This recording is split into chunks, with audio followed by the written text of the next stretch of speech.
From one of Australia's former leading homicide detectives, this is I Catch Killers with Gary Jubilant. We actually met at his bikie clubhouse.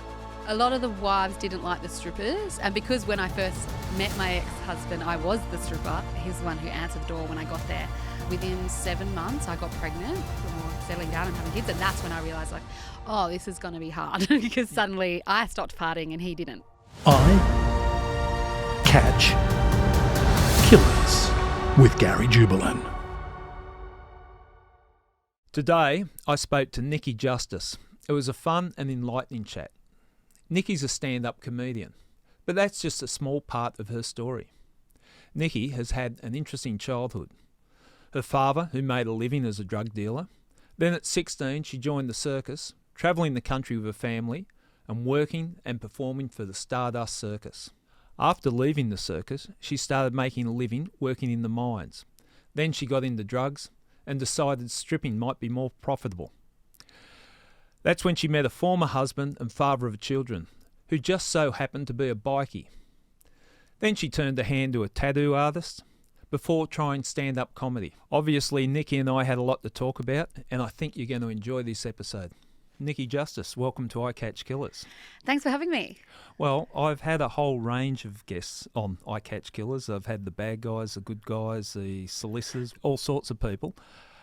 And they've been easier to describe than describing your life. You've certainly lived a full life. So I might throw it over to you. Okay. How would you describe Nikki Justice? Oh gosh, yeah, it's been a lot. Yeah, I feel like I've I've lived many lifetimes, but I'm not even 40 yet, so there's still a lot more to come, hopefully. But yeah, I feel like there's definitely it's like different seasons of my life, and there's been some interesting chapters. Yeah. The circus was probably one of the most out there ones. Not many people, you hear a lot of people say they ran off with the circus, but Yeah. or they want to run off with the circus, so they should run off with the circus.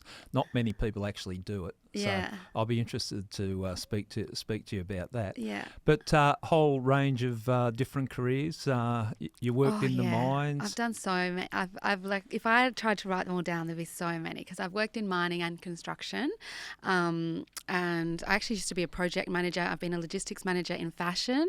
I've been a photographer, a makeup artist. I've worked in like my first jobs were like in supermarkets, the circus. I'm a tattoo artist. I've done so many jobs, and stripper. Stripper was one of them.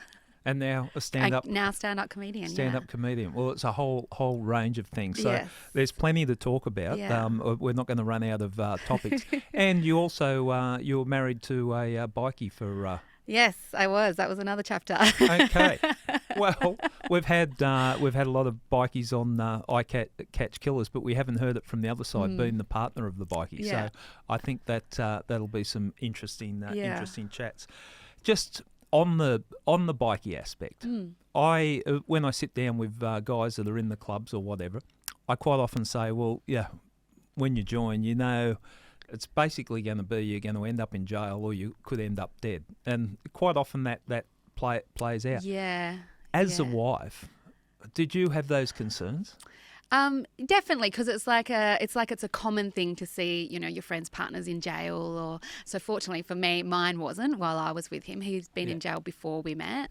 But yeah, like houses getting raided and men going to jail for years at a time, and the occasional, you know, death or murder as well, is normal.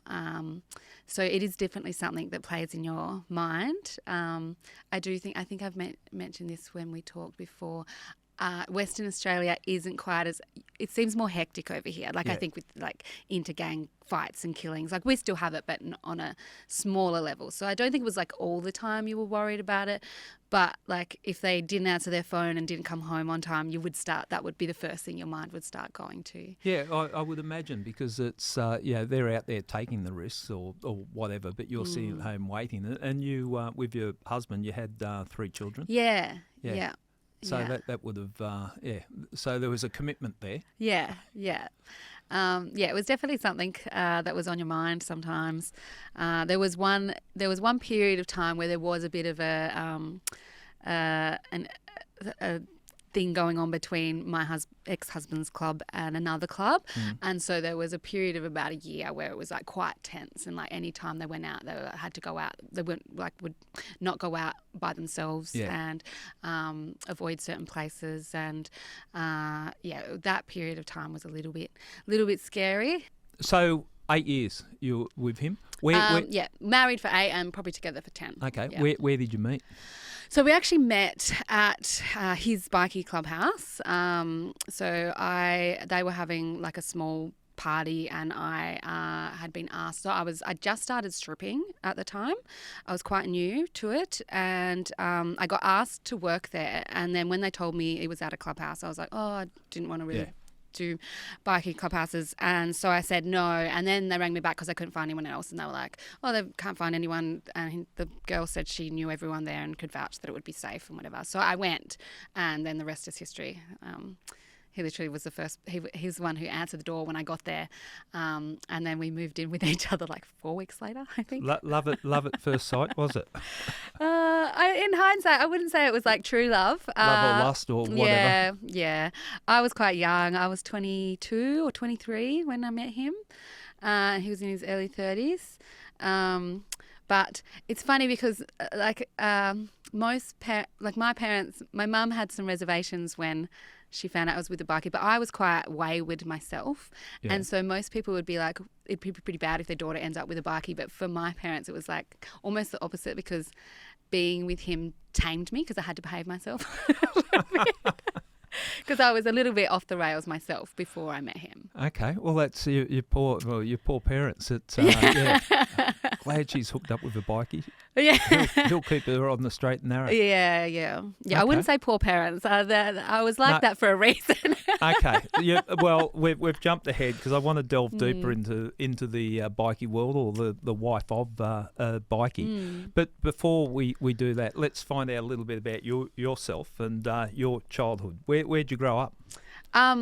So it's never a straightforward question. We grew up, I would say, WA, but because we moved a lot around regionally, and so between Perth and a lot of seaside coastal towns up and down the coast, because when I was in my early years, my dad was a cray fisherman. So we moved around a lot. And then ended up settling. So I had like most of my high school years and my later primary school years was in Rockingham and Mandurah. Yeah. Which is about an hour out of Perth. For people not from Western Australia. Yeah. But okay, so that would have been a bit of a transient childhood to start with, or living on the coast and cray fishing. Yeah. So we moved a lot, and I went to lots of different schools. Like I think we've counted it. It was 7 primary schools and 4 high schools.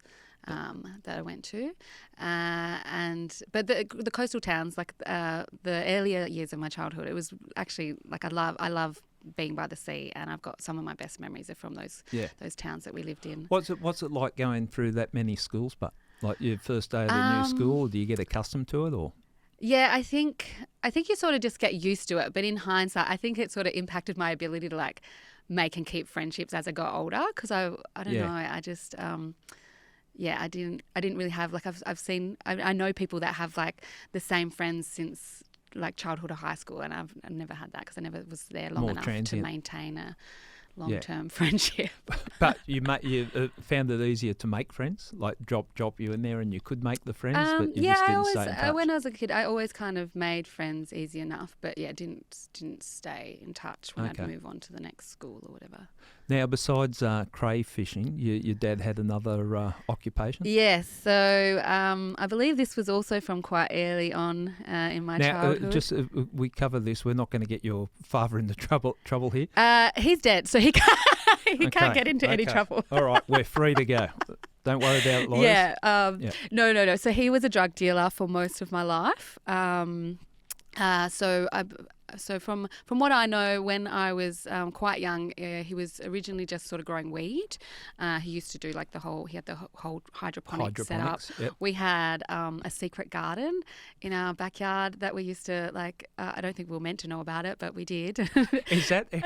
Let's pull that back a bit, because I can imagine you don't want your kids to know because they're going to open their big mouth at school. Yeah, and we absolutely did. Dad's secret garden down the back. Is that how it was sold to you? Well, we knew it was a secret garden because we knew when we first found, like, we obviously knew we weren't meant to know about it because it was so secret, because it was at the back. So we had this huge shed, and at the back of the shed, we discovered that the wall was fake and it was actually a sliding door. So it was a sliding shed door that opened to reveal a whole bunch of tomato plants, because we ended up asking, what is this? And there was all this like heavy lighting on the ceiling. Anyway, so that was the secret garden. That would have been like you'd be a moth to a bright light. Oh, it was garden. it was honestly so exciting. I remember the feeling of like sneaking my friends in there, like when we'd have friends come over to play. We're like, come on, look at the secret garden. Go on, Nikki. And it was like really exciting. But then we were asking questions about why is there no tomatoes? Because they told us there was tomatoes, and we'd always go and check, excited to see these tomatoes. When the tomatoes and they just never grew. How old were you at the time? Oh, how old was I then? I think I was in year 1 or 2, so I would have been like 6 or 7. Did your dad get caught with this at all? No, so he went to jail once when I was a kid, but that was actually, he got in a bar fight and then got arrested, and then because he was drunk, I think he took a swing at the cop arresting him, and so he got a few months. As you do. He got a few months in jail for that, and that was my mum said that I told the school, so she told the school that Dad was away for work, and then I let slip that he was actually in jail. You're not very good at keeping secrets, are you? No, I was the family snitch. Well, you had siblings? Yeah, I had a younger brother, so I've got a younger brother 2 years younger than me, and a sister 2 years older. Right, okay. So I was the middle. And you were the middle one, causing the problems. We got raided once, and I told my school for news. Yeah. I told, like, when show and tell. Yeah. I told my whole class and the teachers that was my story. It's like, that's what happened on the weekend. The police kicked our door in. That's hilarious, but good stories to tell. You would have scored well for that. My mum said she picked me up from school, and my teacher pulled her aside and said, there are no secrets in your household. Okay, so you're making life hell for your parents. Yeah. So when your dad's in jail, is there how old were you around that period? I think I was a bit younger, so I think I might have been like 5, but I barely remember it, and I just remember thinking he was working away at first, so I don't know when I would have found out he wasn't. We must have just overheard, maybe. Yeah, so no stigma at that age, like it's just literally No, Dad's and away. I actually forgot about it. Like, Mum had to remind me of all this stuff, and then I was like, oh yeah, but I just sort of forgot. Right, okay. Because it wasn't for very long, I don't think, and he did used to sometimes work away, so it was like, it made sense, I guess. We didn't question it. When did you start to realise that your dad was operating on the other side of the law? It wasn't until I was probably, because I was a little goody two-shoes up until I was about 13 or 14. And I think that was when I think it was when I was about 14 that I started to realise my family was a bit different to other families. Yeah. And Dad was still dealing drugs, and it wasn't just weed by then, so he was like dealing speed and stuff. But yeah, I can't remember the exact moment that I was like, oh, my dad's a drug dealer, but it ended up being quite open. Yeah. It was obvious. And yeah, like I would be there sometimes when things were going on, or we'd always be waiting in the car and we would know what was going on inside. Something's being dropped off, picked up, or whatever. Did you accept the family business, or if you said you're straighty 180 at 13, were you going, oh, this is wrong? And I think at first I was a bit mad. So around the same time, a friend of mine had passed away, and up until then I was like a really very religious kid, because we went to private schools despite the fact the things my parents were into. They sent us to private schools, and we actually went to church a lot. Yeah. We went to church most Sundays, so they were religious. Go figure. And then I think because losing a friend at that age... Through drugs?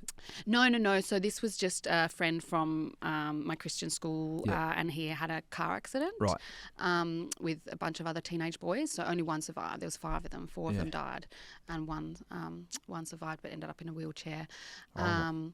And yeah, so I think all this happened at the same time. And so for a little while, I was quite angry and resentful at my parents, because I sort of realised, because they weren't behaving the way parents should. So I was quite mad at them for a little while. But then I don't know when it changed from being mad at them to joining them, because then I sort of started partying myself. Yep. And then next, that eventually led to sometimes partying with my dad. Not so much my mum. I think my mum tried harder than my dad to keep you it away. separate, Yeah. and still, you're the kid, we're the parents, even if they weren't always doing it right. Whereas, my parents split up for a while, and then when it was just me living with my dad, it was like a bit chaos. Party yeah. time. What sort of drugs? So he mainly dealt in speed. So Yep. and I started taking speed when I was probably not a lot. Like Yeah. I used to just drink it, put it in my drink, so I'd have speed. But then my friends were also starting to get into like ecstasy and things like that. So we smoked a lot of weed. It was mainly Yeah. weed for me, and sometimes speed. We didn't have enough money to always have. Yeah, got to make do with what you can Yeah, afford. yeah. Hope you didn't raid your dad's secret garden or secret stash. I did convince him once to give me an ounce of weed. Yeah. Well, I asked him for an ounce. He actually gave me half an ounce. But I convinced him to give it to me because I said I will sell it and I'll make the money back. Right. And then eventually be able to pay for it myself. So that was me joining the family business. But so he did it. He gave me half an ounce, and it was. I didn't end up selling it. Me and my friends just smoked it all, had a fun week, and then I couldn't pay Dad back, so he never did it again. you ripped off your father on a drug deal. Yeah. Okay, that's something new. With that, there's no break on you, bud, is there? You're dealing drugs, you're trying drugs. Like it's I had a father that slapped me down when I started doing the wrong thing. Yeah. You've got one that's going, here, try this, try that. Yeah, I wouldn't really say he was the one who, like, I definitely already tried it before I did it with him. But then once he knew I was already doing it, then I think his idea was that if you're going to be doing it, I'd rather be doing it at home. Well, I suppose, like drinking. Some people's idea of, well, you let your kids drink at home rather than drink down at the local park. Yeah. So- Yeah, well, I had friends that would put themselves in, well, I was sometimes there in those dangerous situations, but my friends would lie to their parents, whereas my parents always knew what I was doing and where I was. So if I was ever in trouble, I could always ring them and say, hey, can you come and get us? Whereas some of my friends would be like, I can't call my mum. Yeah. Yeah, No, so not saying it was a better way of parenting, but... No, but it's a different way, and it's a consideration. Like you see that. Okay, that was the life, drug dealing, ripping your dad's drugs off, a bit of crayfishing, all the shit that goes down there. Then your family decided to make the big move and join a circus? Yeah, so this was during that period where it was just me and my dad living together, and my mum and dad had broken up, and then the circus came to town, and I actually I was at the shops one day with my friends. That was all the kids used to hang out at the shopping centre when they were wagging, or before and after school and whatever. And some of the guys from the circus were in the shops, and they were just being show offs, like they were doing flips, and I guess I think they were handing out flyers and stuff. But they were trying to chat me and my friend up, and we just, to us, because we were like 15-year-old girls, we were just like ill because they were like closer to 30. So we weren't impressed. So they were trying to impress us. We weren't impressed. And then like a few days later, I've come home from school and I've walked in, and these same guys from the shops were in my lounge room. Right. And so I was just like, why are they here? And then because they were obviously trying to find what my dad was selling, and that's how they met my dad. And so he started hanging out and partying with them for the couple of weeks that they were showing. And then by the end of it, they'd decided that they offered Dad a job. And so Dad said he was joining the circus and I could come with him or go and live with my mum. And so at first I said, no, I'm going to go live with Mum. So my brother ended up deciding he wanted to go with Dad. So he joined, and because he was only 13, so me and Mum and my sister would go out and visit these little towns to go visit my brother and my dad. And then Mum and Dad got back together. So then we all picked up and Okay. Well, I never thought I'd get someone that I'm talking to who joined the circus. Tell us about a life of is carny an offensive term? Because I know carny is a thing, but there's actually a difference between circus folk and carnies. Okay, so let's make that to us, distinction. To circus people, carnies are the carnival people. So people that travel around and put on like carnivals and all the rides and stuff, and they are different. Yes, yeah. I don't want to be offensive. I don't know if any carnies listen to you, but they're a bit more backwards. I think they do a bit more meth. They look like it anyway. Don't you go to a carnival? Yeah, well, it was very different because I feel like, how do I describe this? No, I'm hearing what you're saying because Yeah. carny is often said as a derogatory term. Yeah, That people and you go, can a when carny. you meet them, you kind of understand why Yeah. they have. And But- and honestly, meeting carnies Yeah. because they showed. Actually, it happened more than once where they would be showing there would be a carnival in town at the Yeah. same time a circus was. So sometimes we were camped right near each other. Yeah. So we, saw what was going on and got to know them sometimes. And seeing what they were like has put me off carnival rides because I'm like, I do not trust my life with these people. Okay. Well, a bit Because loose. those rides, rely Yeah, on, I know. safety Make sure and you click making sure that the and- maintenance yeah. is all good. And I just don't trust that it's happening. Okay, well, there's regulations that I'm sure are imposed for carnival rides, but I'm glad we've made that distinction. Yeah, so I wasn't a carny. Okay. Yeah. So I remember when the circus came in the town or came in an area, they'd set up an oval near a park, and it was a big thing. All the kids said, let's go to the circus. It was Stardust Circus you Yeah. were with, so they got the animals and that yeah, as well. Yeah, so this was going back to, I think it was 2000 when we joined. And so back then they still had a lot of animals. So there was an elephant called Anna, who ended up getting rehomed at the Dubbo Zoo. And there was monkeys. I loved the monkeys. Monkeys are very cute. Yeah. There was like 5 monkeys. They had ponies. They also had lions. Yeah. A few lions. There was at one point they ended up getting some new lions. So they already had adult lions, and they ended up getting a bunch of lion cubs. So we got to like hand raise these little lion cubs. How cool would that been? That was like, in hindsight, knowing what I was only young then, Yeah. but so I don't actually agree with animals in captivity No, like and that now. But at the time, I didn't. I was young and didn't really know better. No one really appreciated it. We used to get protesters come to the circus, Yeah. like the animal rights protesters would come. And then at first, because obviously the circus people hated the protesters, they'd be like, oh, here we go again. But then I remember reading one of the flyers and I remember starting to think about it, and I was like, oh, I think they've got a point. Yeah, you see them in But the yeah, cage. the cubs were gorgeous. I'm not sure if it was Stardust, but it was a circus that came to town around Galston, set up on an oval where I'd take my dog for a run. It was a cattle dog, and the dog would, off the lead, just running around the circus setup. And he ran up to where the circus was and smelt something from the lion's cage, walked up there. I've never seen a dog shit himself so much. Just sniffing around, looked up, and this lion's just staring at him. It just yelped and took off. Yeah. But that would have been a bit of fun. You were 15, 16? Yeah, so I was 15 when we joined, and I was still there when I turned 16 while I was there, and left a little while after. What was your role? So my role every day wasn't as glamorous as it might. Well, not that I don't think you were thinking it sounded glamorous anyway. But so I shoveled elephant shit every single morning. So there was girls and boys jobs. Yeah. So every morning, didn't matter who you were or what. So there was the family, and then there was performers, and then there was like labourers, and it didn't matter which one you were. The girls picked up the poo, Right. and the boys had like other jobs. So every morning you had to pick up animal crap. Okay. And we were always hungover as well. So we used to party almost every night. Or not, you'd have a couple of days off here and there. But we drank a lot. And so you'd always be picking up shit in the morning with the worst hangover. It was disgusting.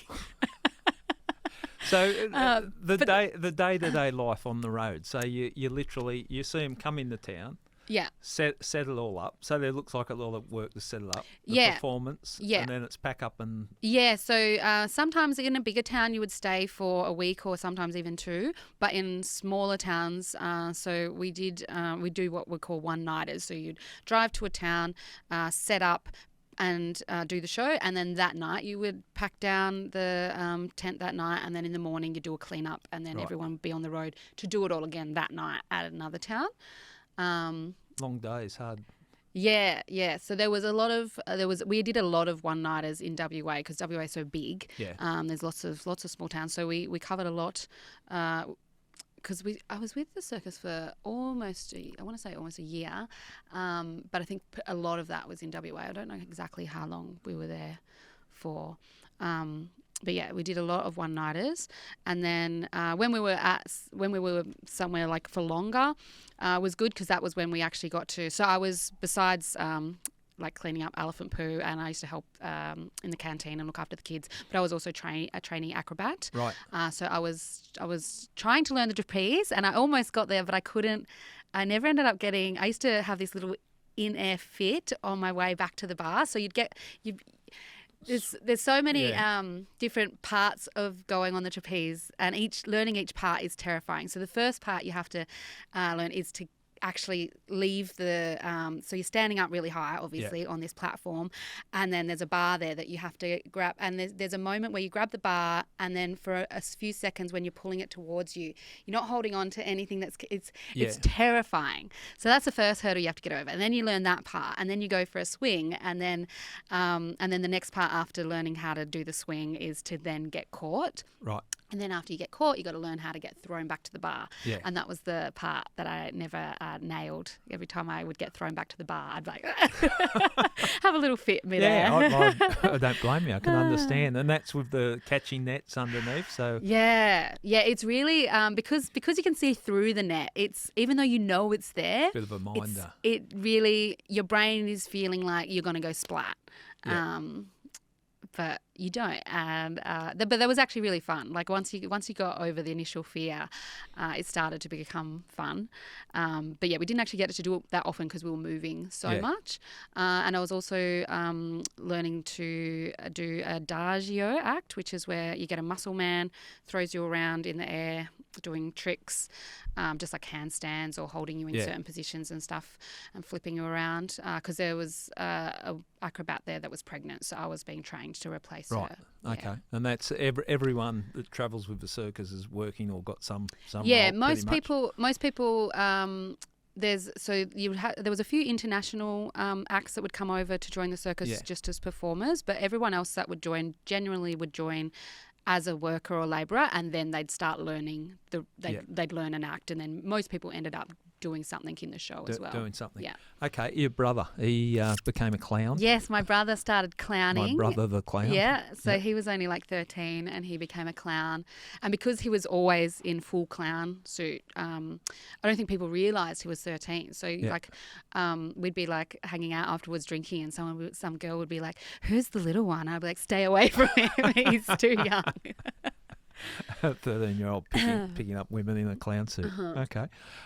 What sort of characters experiences? Any funny stories or things that happened there? So many. It was insane. There was this man there. I can't even remember his name, but he was really cagey about who he was and where he was from in his past. And I think some people probably would have joined the the circus for that transient lifestyle because they're running for something. Definitely. There was this one guy in particular. We always used to think he's done something, like he's on the run from something. Because he was just really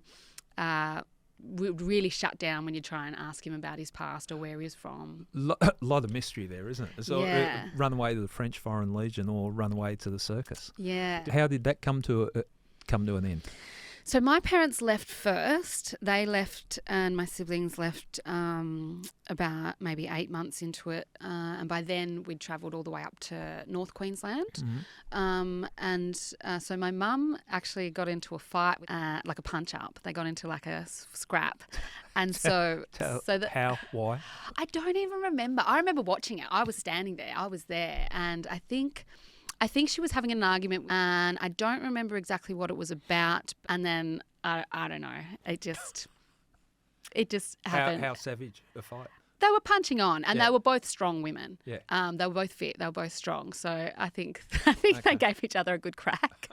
And then so that was it. Immediately, obviously, my family was leaving, but I decided to stay because at the time I just turned 16, which meant legally I was allowed to move out of home. Travel with the circus. Yeah. And I didn't really get along very well with my mum at that time.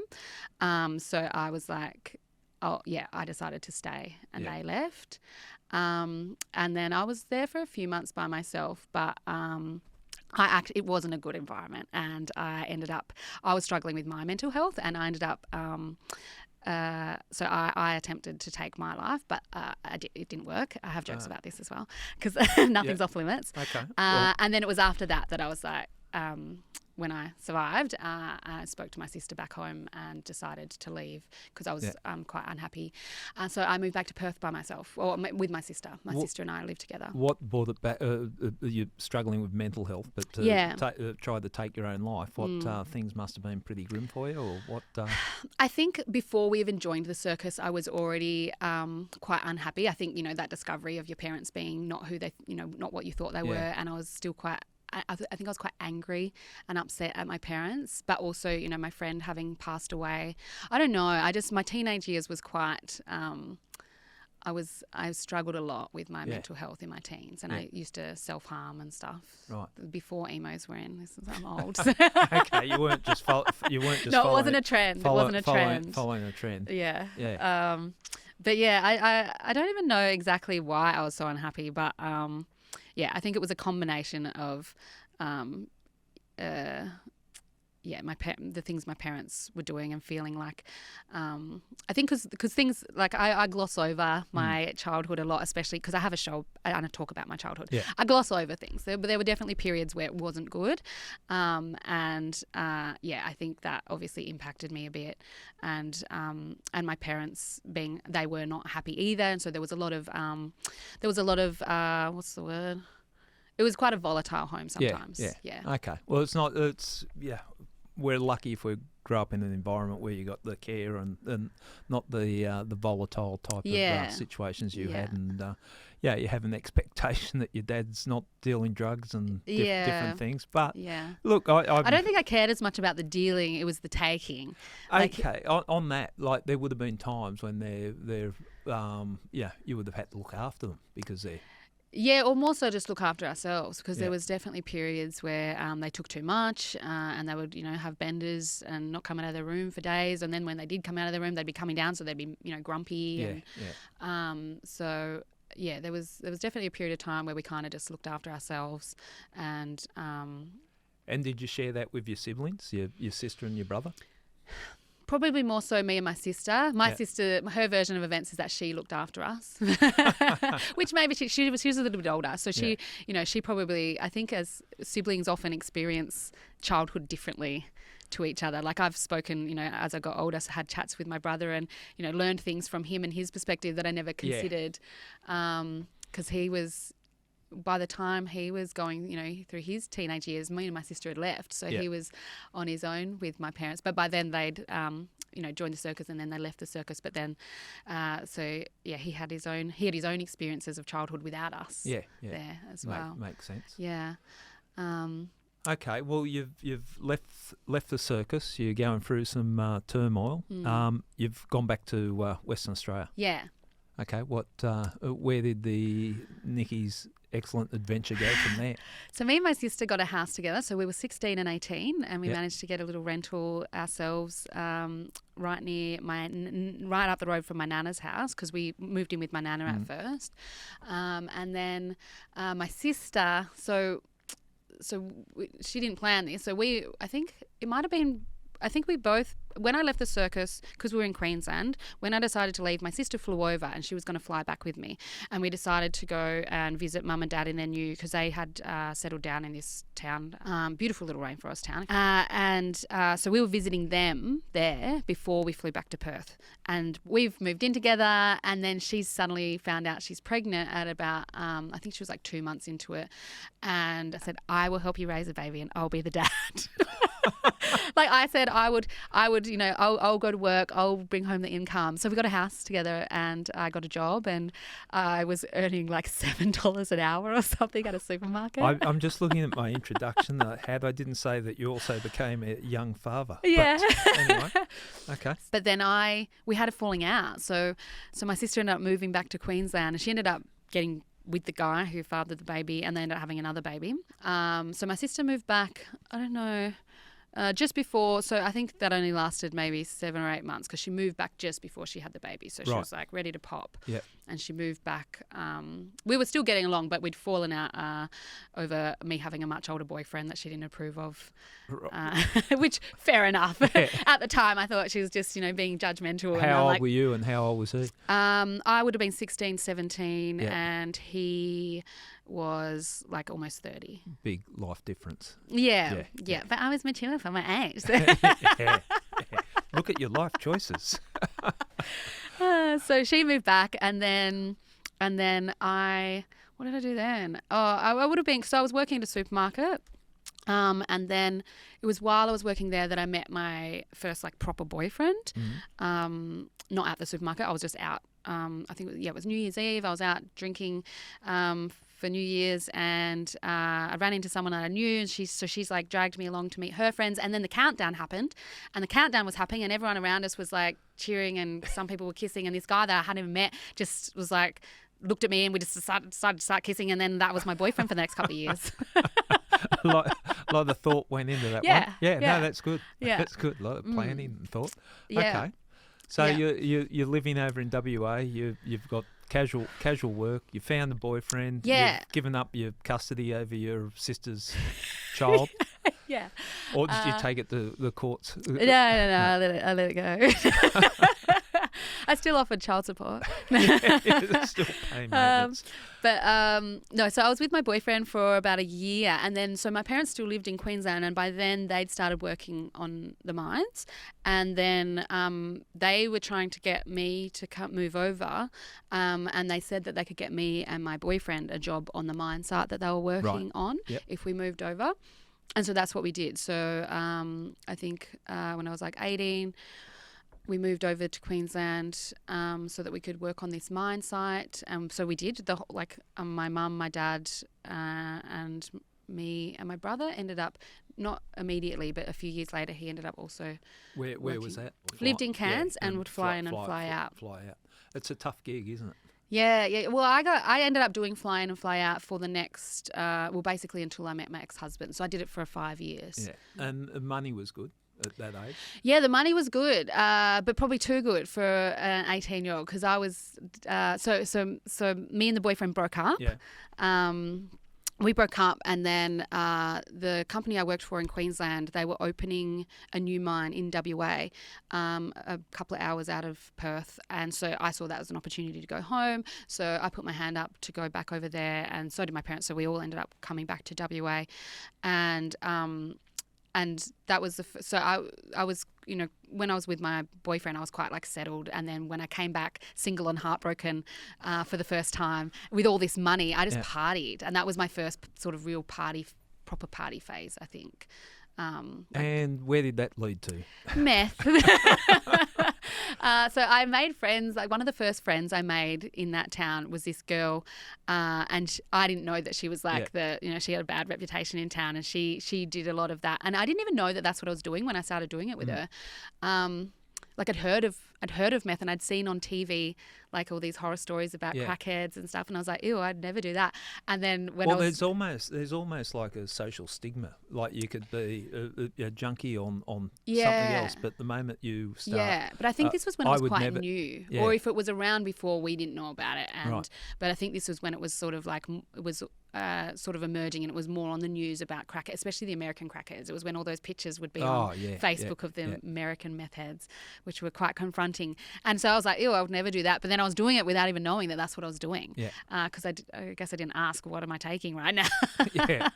And it's very addictive. So out of all the drugs I've ever tried, that's the one that actually was really addictive and was really hard to stop doing. What is it about it? Because I've had other people say that they've tried different drugs, but meth, you get the hit and you it definitely so it definitely gives you like a feeling of euphoria, and there's something addictive just in, so eventually when I started smoking it, like the smoking is addictive, and even just watching the swirl, but the feeling is like because it gives you so much confidence, and I'm someone who I can be quite socially anxious. I didn't used to think I was, but I realised when I thought I was a social butterfly was when I was drunk and on drugs all the time. Right.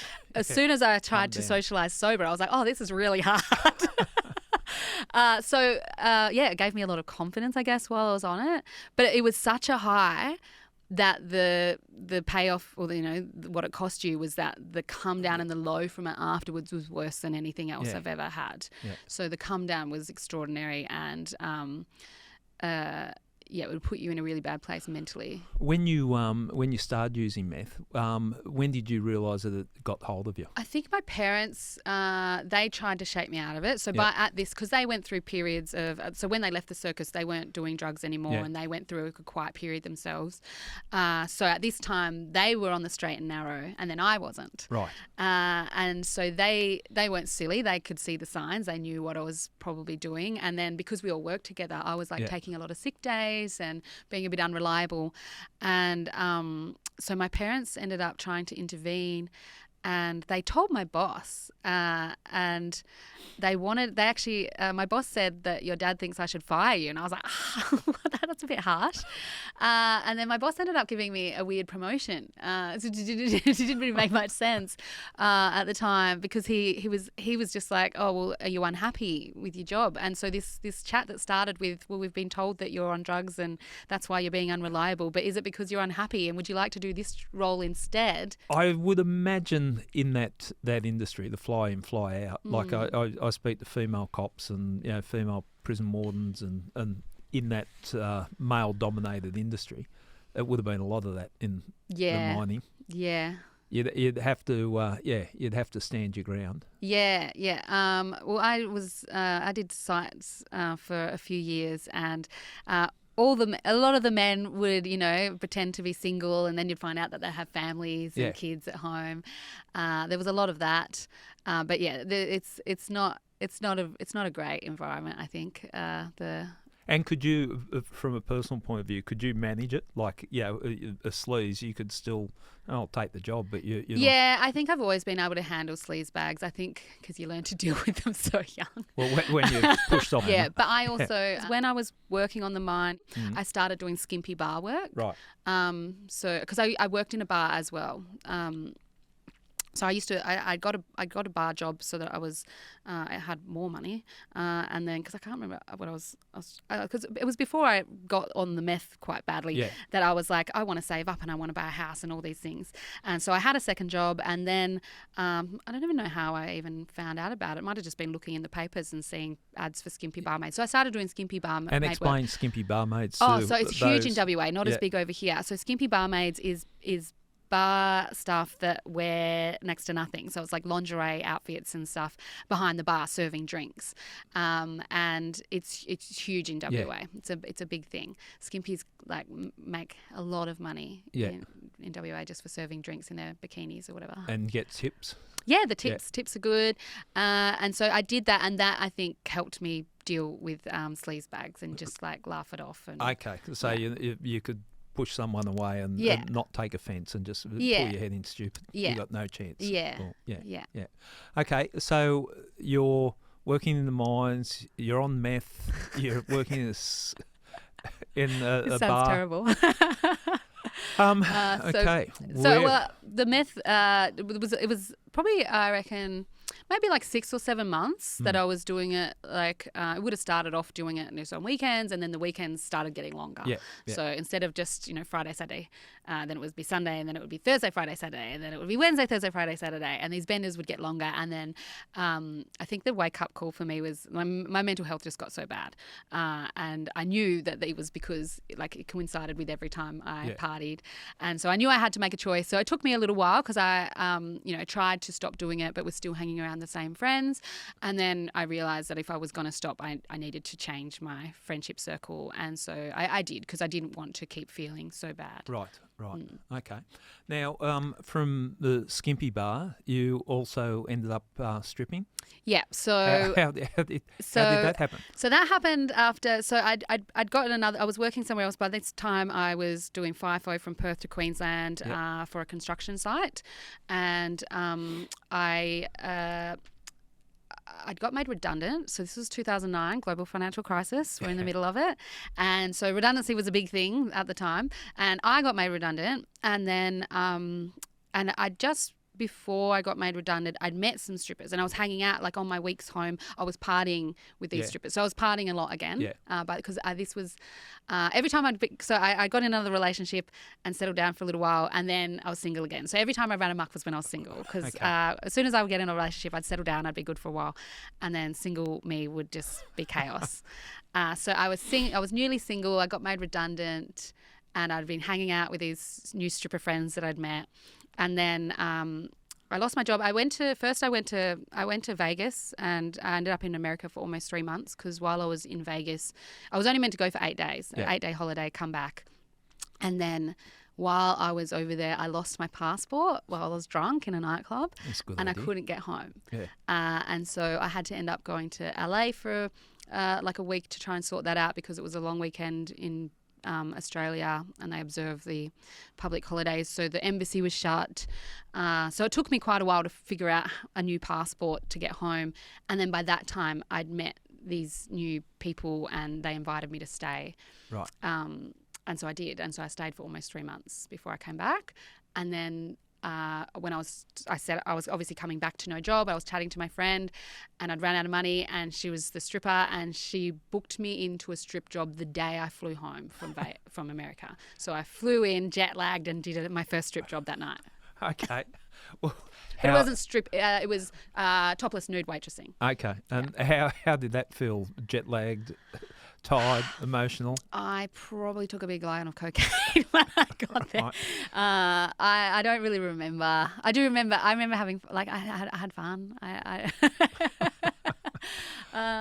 But yeah, I remember being, because it was my first time, I was like, well, I won't go nude. I'll just do topless. And then within a couple of hours, I'd been offered enough money that I was like, okay, I'll go nude. And it kind of just escalated from there. I can imagine how it would escalate from there. We're going to take a break. We'll leave you as a stripper, but there's so much more to you, and it's such a fascinating story, and a good way you tell it. It's all life experiences. Listen to it. Not everyone lives a normal, straight and narrow life. Things happen. So thanks for being so open and honest with us. When we get back, we'll explore your stripping career a little bit more. We'll talk about. I want to get more of a sense of the life of the partner of a bikie. Yeah. And also we'll talk about your new career as a stand-up comedian. Yeah. And I'm enjoying the chat. Thank you. Sounds good. Cheers.